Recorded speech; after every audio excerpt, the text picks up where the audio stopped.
भविष्य का समय, जहां अब तक इंसानों ने वैसे तो बहुत तरक्की कर ली थी, वे दूसरे ग्रहों तक रिसर्च के लिए भी जाने लगे। मगर समय बीतने के साथ अब खुद पृथ्वी के ही रिसोर्सेज बहुत कम रह गए। सबसे ज्यादा कमी पानी की थी, जिसके लिए कई सारे देश एक दूसरे से लड़ रहे हैं और अब तो तीसरा वर्ल्ड वॉर तक शुरू होने की कगार पर है।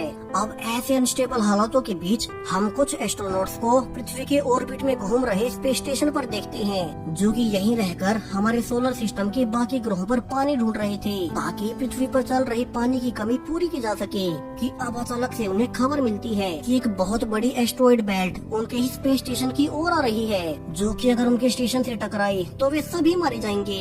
चारों जल्दी से स्टेशन को स्टार्ट करने लगते हैं ताकि वे इस एस्ट्रॉइड बेल्ट के रास्ते से अलग हट सके।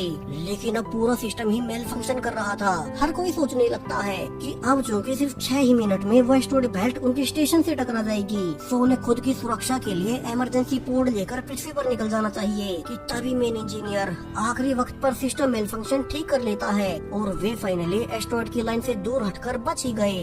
पूरा क्रू खुश था कि सब कुछ सेफ रहा। दरअसल उन्हें इस स्टेशन पर आए पूरे 500 दिन बीत चुके हैं और 500 ही और दिन तक उन्हें स्टेशन पर रहकर अपनी रिसर्च पूरी करनी थी। तब तक उन्हें पता भी चल जाएगा कि उन्हें कौन से नए ग्रह पर पानी मिला है। अब यहाँ से 500 दिन पहले का समय दिखाया जाता है, जब प्रेसिडेंट ने खुशी खुशी ये स्पेस मिशन लॉन्च किया था। ये स्पेस मिशन मानव इतिहास के सबसे इम्पोर्टेंट मिशन में से एक है, जहाँ की 4 एस्ट्रोनॉट्स को 100 दिनों तक स्पेस स्टेशन पर रहकर रिसर्च पूरी करनी थी। इस पूरे मिशन को कमांडर विंसेंट लीड करेंगे, जो कि पास्ट में काफी एक्सपीरियंस वाले एस्ट्रोनॉट रहे हैं। वे मंगल ग्रह पर लैंड करने वाले दूसरे इंसान थे और अब जब पृथ्वी इतनी गंभीर समस्या से गुजर रही है, तो वे इस इम्पोर्टेंट मिशन की सबसे बेस्ट चॉइस थे। दरअसल दुनिया भर के वैज्ञानिक मंगल मिशन के बाद सोलर सिस्टम के अलग अलग ग्रहों पर अपने प्रोब भेजने लगे, ताकि जहाँ भी उन्हें पानी होने के सबूत मिले, वहीं विंसेंट की अगुवाई में बाकी एस्ट्रोनॉट्स को भेजा जा सके। और चूँकि दूसरे ग्रहों के मिशन पर जाने में बहुत से दिन लगेंगे, इसलिए चुने गए एस्ट्रोनॉट्स को एक लंबे समय तक स्पेस सेंटर पर रखा जाएगा, ताकि वे इस लंबी स्पेस ट्रैवल के लिए खुद को तैयार कर सके। अब विंसेंट के बाद क्रू में दूसरा मेंबर जॉन होगा, जो कि एक इंजीनियर है और उनके मिशन में कोई भी टेक्निकल इशू होने पर जॉन ही उसे टैकल करेगा। तीसरी मेंबर जस्टिन थी, जो कि शिप के एनर्जी रिसोर्सेज को संभालेगी। इसके बाद चौथी और आखिरी मेंबर एंड्रिया, जो कि शिप पर रहकर सारे साइंटिफिक एक्सपेरिमेंट करेगी कि कैसे वे दूसरे ग्रहों पर मिले पानी को इंसानों के पीने लायक बना सके। वही एंड्रिया ही क्रू मेंबर्स की साइकोलॉजिकल डॉक्टर रहेगी, क्योंकि उसे इस फील्ड में भी डिग्री हासिल है। अब स्पेस स्टेशन पर जाने से पहले विंसेंट इंटरव्यू में कहता भी है कि वो मंगल ग्रह पर जाने वाला दूसरा इंसान बना है, मगर वो बाकी के प्लैनेट्स पर जाने वाला पहला एस्ट्रोनॉट बनना चाहता है। वहीं इतने लंबे सफर के लिए शिप पर सप्लाईज काफी लिमिटेड होंगी, इसलिए एस्ट्रोनॉट्स की संख्या कम से कम रखते हुए सिर्फ इन 4 मेंबर्स को ही मिशन पर जाना होगा। चारों अपनी अपनी फील्ड में सबसे बेस्ट रहे हैं और वे स्पेस में आने वाले खतरों से निपटने के लिए हाईली कैपेबल हैं। अब प्रेजेंट टाइम में इन चारों को स्पेस स्टेशन पर रहते हुए 900 दिन पूरे हो चुके थे, यानी कि अब सिर्फ 100 दिन का ही उनका ये टेस्ट मिशन बचा है। हालांकि पिछले 900 दिन आम दुनिया से अलग रहने के कारण उन्हें अपनी फैमिली तो याद आती थी, मगर उन्हें पता था कि आने वाले सुनहरे भविष्य के लिए उन्हें ये तो सहना ही पड़ेगा। कि तभी इंजीनियर जॉन को पृथ्वी के मेन बेस से एक इम्पोर्टेंट मैसेज आता है और जॉन अपने बाकी साथियों को इकट्ठा कर वो मैसेज दिखाने लगता है। दरअसल जो अलग अलग प्रोब्स उन्होंने कई सारे प्लैनेट्स पर भेजे थे, उनमें से एक प्रोब ने जुपिटर ग्रह के मून यूरोपा पर फ्रेश पानी के बहुत बड़े भंडार ढूंढ निकाले थे। इतना ही नहीं, इस पानी को आसानी से इंसानों के लिए प्यूरिफाई किया जा सकेगा। हर कोई खुशी से झूम उठता है। पूरी दुनिया भर में ये खबर आग की तरह फैल चुकी थी। हर ओर से वैज्ञानिक कम्युनिटीज इस डिस्कवरी के बड़े बड़े दावे करने लगती हैं कि इंसानी प्रजाति इस डिस्कवरी के बाद और तेजी से तरक्की करेगी। अब वे जिंदा रहने के लिए सिर्फ एक पृथ्वी प्लेनेट पर निर्भर नहीं रहेंगे। प्रेसिडेंट भी अनाउंस कर देती है कि जो टीम अभी स्पेस स्टेशन पर 1000 दिन के टेस्ट मिशन पर गए हैं, वे ही वापिस आने के बाद अब सीधा जुपिटर ग्रह के मून यूरोपा पर भेजे जाएंगे, ताकि वे वहां जाकर बाकी इंसानी बस्तियों को सेटअप करने की नींव रखें और उन्हें बाकी का इम्पोर्टेंट डेटा प्रोवाइड करें। ऊपर स्पेस सेंटर में भी आज चारों एस्ट्रोनॉट्स काफी खुश थे। वे पृथ्वी पर आने वाले दिनों में हीरोज बनने वाले थे और इसीलिए आज वे प्रोटोकॉल को तोड़ते हुए सभी ड्रिंक करते हुए इस अच्छी खबर को सेलिब्रेट करने लगते हैं। विंसेंट, जो कि पूरी टीम का लीडर है, वो स्पीच भी देता है कि जब वो मंगल ग्रह के मिशन मिशन से वापस आया था तो उसे खुद पर बहुत प्राउड हो रहा था कि उसने कुछ बड़ा किया है। और इस बार तो पूरी पृथ्वी पर सिचुएशन बहुत खराब है। सो अगर वे सक्सेसफुली यूरोपा मिशन को पूरा कर लेते हैं तो वे न सिर्फ अपनी फैमिलीज को बल्कि पूरी पृथ्वी को एक तोहफा देंगे। और अब सेलिब्रेट करने के बाद वे एक साथ जुपिटर की ओर देखते हैं, जो कि उनका अगला मिशन होने वाला था। लेकिन अब जब हर कोई इस डिस्कवरी की खुशियाँ मना ही रहा था कि तभी हर ओर से खबरें आने लगती है कि अचानक से हमारे सूर्य की एक्टिविटीज में कोई हलचल हो रही है और अब आने वाले कई दिनों तक हो सकता है कि खतरनाक सोलर फ्लेयर्स का सबको सामना करना पड़े। हालांकि सभी को लग रहा था कि ये सोलर फ्लेयर्स ज्यादा खतरनाक नहीं होंगी। और अब शिप में भी एक दिन जॉन और जस्टिन एक दूसरे के करीब आने लगते हैं, क्योंकि वे इतने लंबे समय से पृथ्वी पर मौजूद अपने अपने पार्टनर से काफी दूर रहे थे। हालांकि ये करना भी प्रोटोकॉल्स के खिलाफ जाता है। अब अगली मीटिंग पर बुलाए जाने से कैप्टन विंसेंट जान जाता है कि जॉन और जस्टिन एक दूसरे के साथ सो रहे थे और वो जॉन को इसके लिए डांटता भी है। अब जॉन ये प्रॉमिस करते हुए माफी मांगने लगता है कि आगे से वे ऐसा कुछ नहीं करेंगे। वैसे भी उन्होंने एक साथ ड्रिंक करके एक बार प्रोटोकॉल तोड़ दिया था जब उन्हें यूरोपा पर पानी की डिस्कवरी हुई थी। जॉन विंसेंट को समझा ही रहा था कि तभी उन्हें पृथ्वी से बेहद ही हैरान करने वाली खबरें आने लगती है। दरअसल पृथ्वी के कई सारे देशों ने अचानक से ही एक दूसरे पर अटैक कर दिया। दरअसल पृथ्वी पर पानी की कमी को लेकर बहुत से देश एक दूसरे से लड़ रहे थे, मगर यूरोपा पर पानी मिलने की खबर के बाद सबको लगा था कि अब सब कुछ शांत हो जाएगा। लेकिन अब अचानक से कई सारे देशों में एक साथ न्यूक्लियर अटैक्स हो गए और उनमें लाखों लोग मारे गए। बड़े बड़े लीडर समझ नहीं पा रहे थे कि पृथ्वी के हालात अचानक से इतने कैसे बदल गए।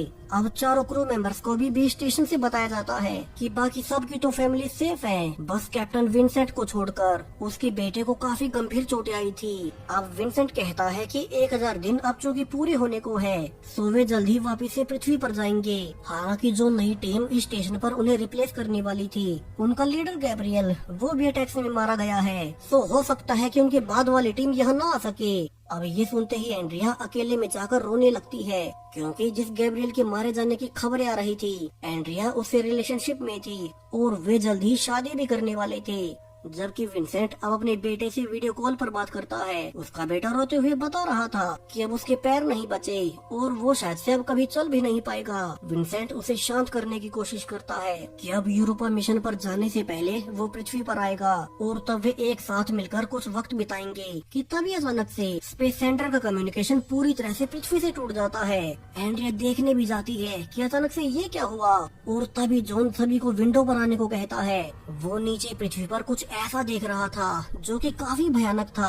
अब वे सभी देखते हैं कि अब अचानक से पूरी ही पृथ्वी पर हर और बहुत बड़े धमाके हो रहे थे। विंसेंट जल्दी से ऑर्डर देकर फिर से बेस कंट्रोल से कांटेक्ट करने की कोशिश करता है, मगर अब तक सब कुछ बंद हो चुका था। सो विंसेंट कहता है कि वे अभी से ओपन सिग्नल भेजे, जो कोई भी और भी स्पेसशिप्स पृथ्वी के बाहर मौजूद हैं, वे उनसे संपर्क करे। किसी न किसी को तो कुछ पता ही होगा कि पृथ्वी पर अचानक ये क्या हो गया। अब जस्टिन अपनी फाइंडिंग बताती है कि उसके डेटा के हिसाब से पृथ्वी पर जितने देशों के पास न्यूक्लियर हथियार स्टोर्ड पड़े थे, वे सब के सब एक साथ ब्लास्ट हो गए, जिसके बाद अब पृथ्वी की 99% आबादी सीधी मारी गई होगी। चारों घबराए हुए ये सब देख ही रहे थे कि उनके पास एक जर्मन स्पेसशिप से रिस्पांस मैसेज आता है कि उन्हें भी नहीं पता कि पृथ्वी पर ये सब क्यों और कैसे हुआ, और अब उनका भी कांटेक्ट अपने बेस से नहीं हो पा रहा है। जॉन रिप्लाई करता है कि वे अपने बेस से कांटेक्ट करने की कोशिश जारी रखें और वे भी ऐसा ही करेंगे। इसी बीच जॉन कहता है कि अब उनके मिशन का कोई फायदा नहीं, उन्हें भी इमरजेंसी पोर्ट लेकर वापस से पृथ्वी पर चले जाना चाहिए। लेकिन विंसेंट के अनुसार वे जाएंगे कहाँ? उन्हें तो नीचे से किसी का रिप्लाई तक नहीं मिल रहा, क्या पता वहाँ कोई जिंदा बचा भी हो गया नहीं। सो उन्हें यहीं पर रुककर कोशिश जारी रखनी होगी कि कैसे भी करके उनका पृथ्वी से कम्युनिकेशन हो जाए और उन्हें कंफर्म हो सके कि पृथ्वी पर लैंडिंग के लिए सेफ लोकेशंस कहाँ मौजूद हैं। और अब धीरे धीरे इस घटना को पूरे 6 दिन बीत जाते हैं, लेकिन अब तक क्रू को पृथ्वी से कहीं कोई रिस्पॉन्स नहीं मिलता।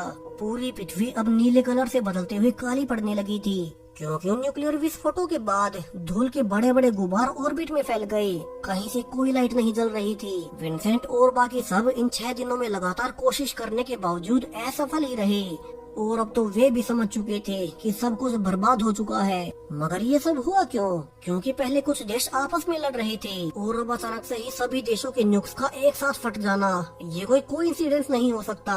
इसके अलावा अब तो उनकी फैमिलीज भी मारी गई होंगी। चारों ही मेंबर्स ये जानकर काफी दुखी थे। उन्हें भी समझ नहीं आता कि अब वे आगे क्या करें। और अब कुछ दिन बाद चारों ही मेंबर्स को स्टेशन पर आए हुए पूरे 1000 दिन बीत चुके थे, जहां स्केड्यूल के हिसाब से आज सभी को पृथ्वी पर वापस जाना था। जिसके बाद चारों मेंबर्स कुछ दिन अपनी फैमिलीज के पास बिताकर आगे यूरोपा मिशन के लिए निकलते।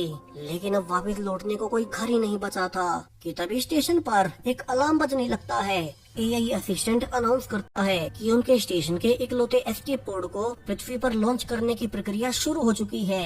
सभी देखते हैं कि एस्केप पोड से कौन भाग रहा है और उन्हें रिवील होता है कि ये कोई और नहीं बल्कि उनका लीडर विंसेंट था, जो कि बाकी तीनों को बिना बताए अकेला ही पृथ्वी के लिए निकल रहा था। अब सभी जल्दी से विंसेंट को रोकने भागते हैं क्योंकि उनके पास ये इकलौता एस्केप पोड बचा है और उसके बाद कभी कोई यहाँ से निकल नहीं पाएगा। लेकिन अब जॉन ने कैप्टन विंसेंट को तो पोड से निकाल लिया था, मगर लॉन्चिंग प्रोसेस कैंसिल करने में देरी हो गई और वो एस्केप पोड अब बिना किसी पैसेंजर के ही पृथ्वी पर लैंडिंग के लिए निकल गया।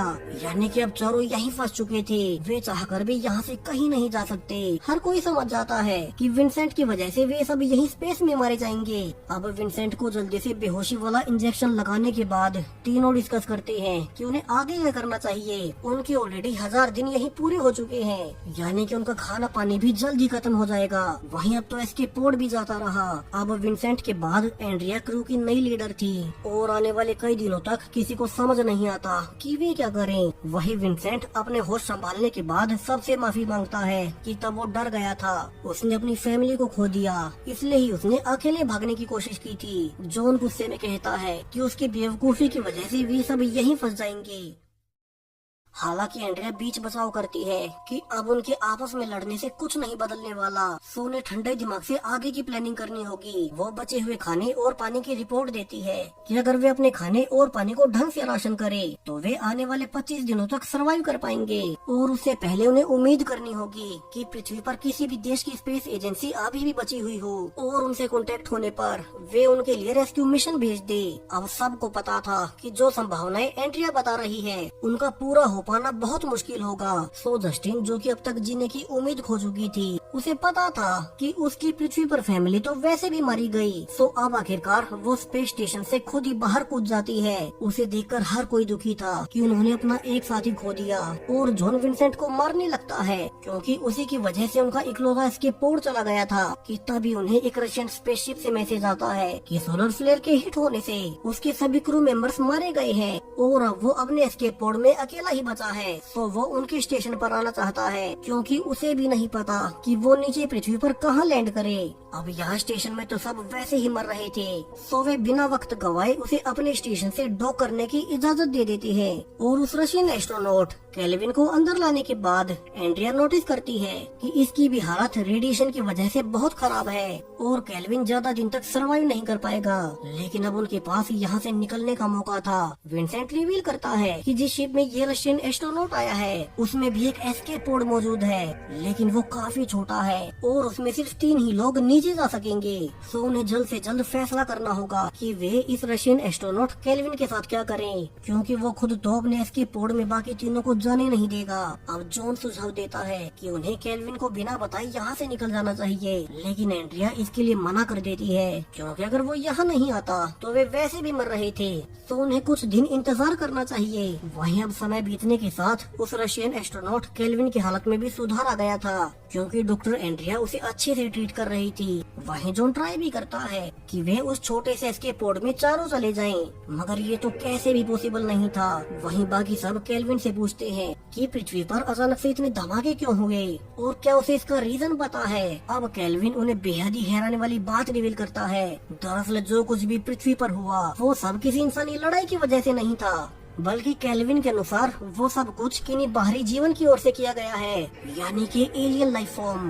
वो बताता है कि रशियन स्पेस एजेंसी को कुछ ही समय पहले यूरोपा पर एलियन टेक्नोलॉजी से बने स्ट्रक्चर्स मिले थे और उसी के बाद पहले अचानक से सोलर फ्लेयर आ गई और जब उसे कुछ नहीं हुआ तो पृथ्वी पर रखे सभी न्यूक्लियर बॉम्ब ही ब्लास्ट हो गए। जॉन भी भागकर देखता है कि केल्विन का कहना बिल्कुल सही था। जॉन का प्रोब यूरोपा पर गया था, उसने भी कुछ ऐसी ही डिटेल्स भेजी हैं और यहाँ से तो अब पूरे क्रू को धीरे धीरे सब कुछ समझ आ गया था कि उन्हीं की तरह कोई एडवांस्ड एलियन लाइफ फॉर्म होगी जिसे भी अपने लिए रिसोर्सेज चाहिए। और जब इंसानों को यूरोपा पर पानी मिला तो वो एलियन लाइफ फॉर्म नहीं चाहती थी कि इंसान वहाँ पर भी अपनी बस्तियाँ बनाए, इसलिए उन्होंने पृथ्वी को ही तबाह कर दिया।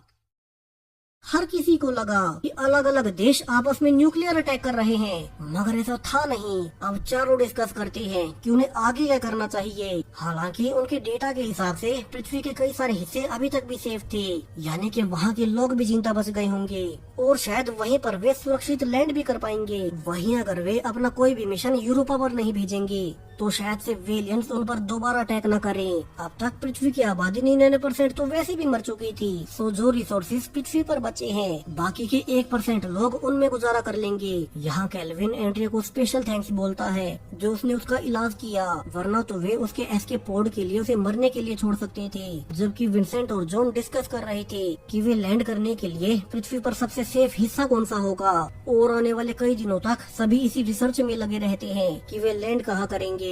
उन्हें ये भी याद रखना था कि लैंडिंग के वक्त उनकी कोई मदद करने वाला नहीं होगा, क्योंकि जितना उन्हें अंदेशा था किसी भी देश की स्पेस एजेंसी अभी इतने दिनों बाद तक भी एक्टिव नहीं हो पाई है। और उन्होंने फाइनली एक जगह को लैंडिंग के लिए सिलेक्ट कर लिया था। जबकि विंसेंट अनाउंस करता है कि चूंकि केल्विन के एस्केप पोड में 3 से ज्यादा लोग नहीं जा सकते तो वो अकेला ही यहीं रुकेगा। वैसे भी उसी की वजह से उनका एक एस्केप पोड दूर चला गया और वो टीम का लीडर भी था, सो वो अपनी टीम के लिए खुद का सेक्रीफाइस करने को तैयार है। वो जाने से पहले जॉन को एक लेटर भी देता है कि अगर उसका बेटा अभी तक पृथ्वी पर जीवित मिले तो जॉन विंसेंट का आखिरी लेटर उसके बेटे को दे दे। और इसके बाद अब जब वे गुड बाय बोलकर निकलने ही वाले थे कि जॉन विंसेंट को कहता है कि वो ये लेटर खुद ही अपने बेटे को दे। दरअसल जॉन इन सब में सबसे ज्यादा टेक्निकल जानकारी रखता है और उसने फैसला कर लिया था कि वो यहीं स्पेस में रहकर उन एलियन स्ट्रक्चर्स पर रिसर्च करना चाहता है, ताकि अगर वे पृथ्वी की ओर आए तो इंसानों को उनके बारे में कुछ तो जानकारी हो। वैसे भी सबके जाने के बाद यहाँ अकेले जॉन ही होगा और बचे हुए खाने से वो 1 महीने से ज्यादा समय तक सरवाइव कर लेगा। और वो समय समय पर उन एलियन स्ट्रक्चर्स का सारा डेटा नीचे एंड्रिया तक पहुंचाता रहेगा। यहाँ बाकी सब जानते थे कि ऐसा करना ही सही रहेगा और वे जॉन को यहीं स्टेशन पर छोड़ बाकी तीनों अब केल्विन के एस्केप पोड में बैठकर नीचे अर्थ पर जाने के लिए निकल पड़ते हैं, यानी कि वे तो सेफली नीचे पहुंच